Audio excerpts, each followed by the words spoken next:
अस्सलाम वालेकुम नाज़रीन, आज हम आपको बताएंगे कि मार्केट में जो बहुत से मुख्तलिफ़ किस्म के मशरूबात मिलते हैं या उर्फ़ आम में उन्हें डब्बे वाले जूस कहा जाता है, तो इनमें से जूस कौन सा है और कौन सा मशरूब है।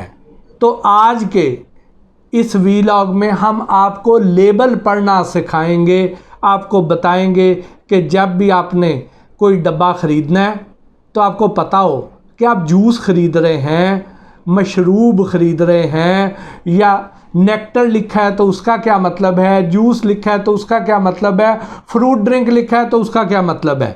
तो सबसे पहले आप देखिए कि आप ये जो कोई से भी डब्बे हैं, इन सब डब्बों पर आपको फ्रूट ड्रिंक लिखा हुआ नज़र आ रहा है। तो फ्रूट ड्रिंक का मतलब ये है कि ये जूस नहीं है।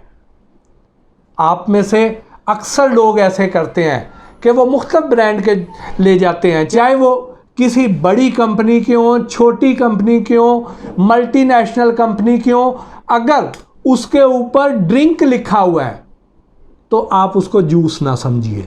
हम लोग क्या करते हैं कि किसी मरीज़ की इयादत के लिए गए हैं तो उसको भी वही ड्रिंक दे देंगे, कोई खून दे के आया तो उसको भी वही ड्रिंक पिला रहे होते हैं और समझ हम ये रहे होते हैं कि ये जूस है और ये इसको उन्हीं फलों की ताकत मुहैया करेगा जो इनके ऊपर बनी हुई है। जबकि अगर आप ड्रिंक वाला डब्बा लेके गए हैं, उसके ऊपर चाहे ड्रिंक लिखा हुआ है चाहे फ्रूट ड्रिंक लिखा हुआ है, उसका कतन ये मतलब नहीं है कि वो जूस है।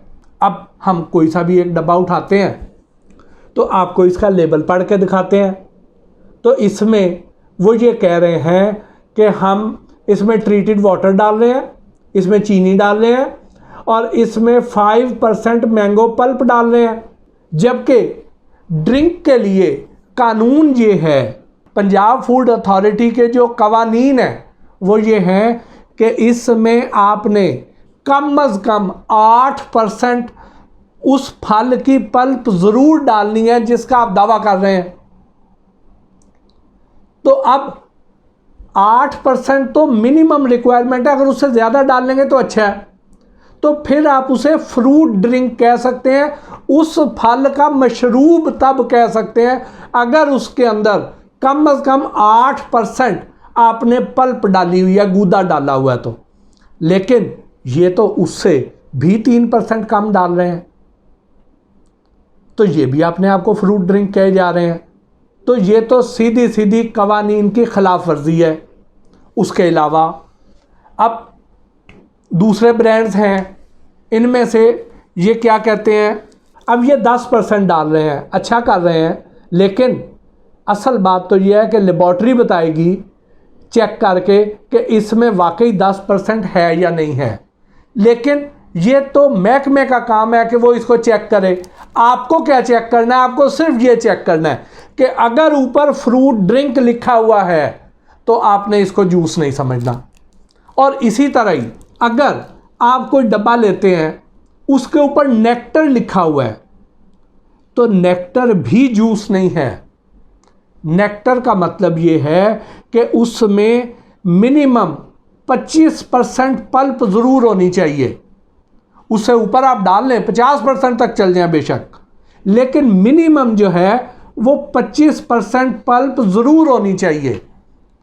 अगर 25% से कम है तो वो नेक्टर नहीं है। यानी इसका मतलब दूसरे अल्फाज में ये हो गया कि सबसे जो निचला दर्जा है वो है फ्रूट ड्रिंक का, उससे ऊपर फिर नेक्टर है। नेक्टर जो है वो इससे बेहतर है। फिर आ जाता है दर्जा प्योर जूस का। जिस डब्बे के ऊपर प्योर जूस का दावा किया गया है तो उसके लिए ये है कि उसमें असूलन ना ही चीनी डाली जानी चाहिए, ना ही उसमें कुछ और डाला जाना चाहिए, ना ही पानी ऐड किया जाना चाहिए। उसमें सिर्फ उस फल का रस होगा जिसको आप प्योर जूस कहते हैं। तो अगर उसमें आपने चीनी डाल दी है फ्लेवर के लिए तो फिर आप उसके लेबल के ऊपर मेंशन ज़रूर करेंगे।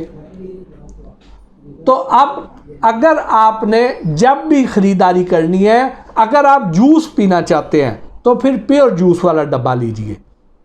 अगर आप ऐसे ही सिर्फ टेस्ट के लिए ले रहे हैं, अफादियत से आपको कोई गर्ज नहीं है, तो फिर आप फ्रूट ड्रिंक भी ले लें, क्योंकि उसमें बहुत थोड़ी मिकदार होएगी।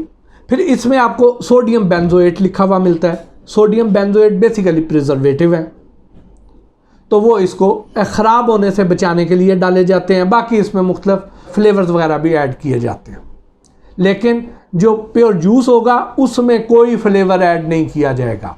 लेकिन यहाँ पर आपको मैं ये बात बताना चाहूँगा कि जो फ्रेश जूस आप अपने घर में अपने सामने निकालेंगे उसका नेमुल बदल ये डब्बे वाले जूस नहीं है, चाहे आप किसी भी ब्रांड का ले लें। उसके मुकाबले पे कोई और जूस नहीं है, क्योंकि इनमें से बाज़ ऐसे भी हैं कि यहाँ पे पल्प ये कहीं और से लेते हैं, वहाँ से जब पल्प आती है उसको किस तरह के फल उसमें इस्तेमाल किए जाते हैं, कहीं गले सड़े फल भी चल जाते हैं। फिर उसके बाद ये जो फल आते हैं ये फल आके फिर कोल्ड स्टोर में पड़े रहते हैं, वहाँ पे बहुत बहुत अरसा पड़े रहते हैं। और यकीन करें कि मैंने बहुत से ब्रांड्स की पल्प मुख्तलिफ कोल्ड स्टोरेजेस से निकाली हुई है और ऊपर फंगस की तह लगी हुई थी, और वो कहते थे कि हम ऊपर से उतारेंगे और बाकी को इस्तेमाल कर लेंगे, बाकी तो फिर उसमें फ्लेवर भी डाल देंगे, उसको खुशबू भी डाल देंगे या डिओडराइज कर देंगे उसको, तो उसको चला देंगे। तो कहने का मकसद ये है कि आप अगर तो फलों की सही अफादियत चाहते हैं तो सबसे बेहतर तो ये है कि आप फल खाइए, ताकि उसके साथ आपको फाइबर भी मिले। उसके बाद दूसरा दर्जा आ जाता है जूस का, उस जूस का जो आप अपने सामने निकालेंगे, जो बाज़ार से लेंगे वो भी जूस उस मियार का नहीं होएगा। यानी आप अंदाज़ा कर सकते हैं कि लाहौर का एक इलीट क्लास का क्लब, और मैं ये जिस मशहूर क्लब की बात करता हूँ उसकी मेंबरशिप लेने के लिए कई मिलियन रुपए की फ़ीस दी जाती है और बहुत ज़्यादा सिफारिशें चाहिए होती हैं, तब जाके उसकी मेंबरशिप मिलती है। यानी वो इलीट क्लास का क्लब है। और वहाँ पे गले सड़े सेब, फंगस लगी स्ट्रॉबेरीज, और जो किचन के अंदर ड्रेन्स हैं जो कि ब्लॉक हैं और वहाँ पे गंद डिपॉजिटेड है, उसके ऊपर बर्फ़ के ब्लॉक रखे हुए हैं, और उनसे स्मूदीज़, शेक्स और जूसेस तैयार करके उन मुअज़्ज़ज़ मेंबरान को बड़ी खूबसूरती से, नफासत से प्रेजेंट किए जाते हैं। तो यानी बैकेंड पे चूँकि आप लोगों को जाने की इजाज़त नहीं होती है, बैकेंड पे आप देख नहीं सकते हैं, तो वहाँ पे जो मर्ज़ी करते जाएं, आपके सामने शे आएगी तो वो बहुत ही दिल को लुभाने वाली होगी। एक मशहूर ब्रांड है जूस का, उनके जगह जगह पे जूस के उनकी आउटलेट्स हैं, हमने उनको भी बारहा चेक किया हुआ है। उनके भी फ्रीज़र में जो पल्प होती है वो कई दफ़ा ख़राब निकलती है, जिससे ये जूस और शेक्स बना के दे रहे होते हैं।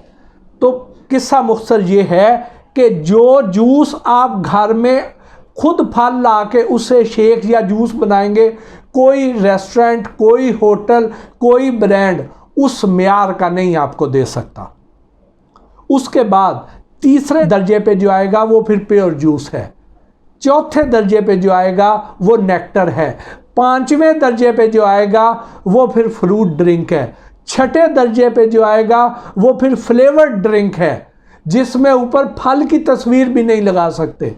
तो ये है इनकी दर्जाबंदी। इसके मुताबिक आप अपने लिए जूस का या ड्रिंक्स का इंतखाब कर सकते हैं। इसके साथ ही आज के इस वीलॉग से अपने मेज़बान मोहसिन भट्टी को इजाज़त दीजिए। अल्लाह निगहबान।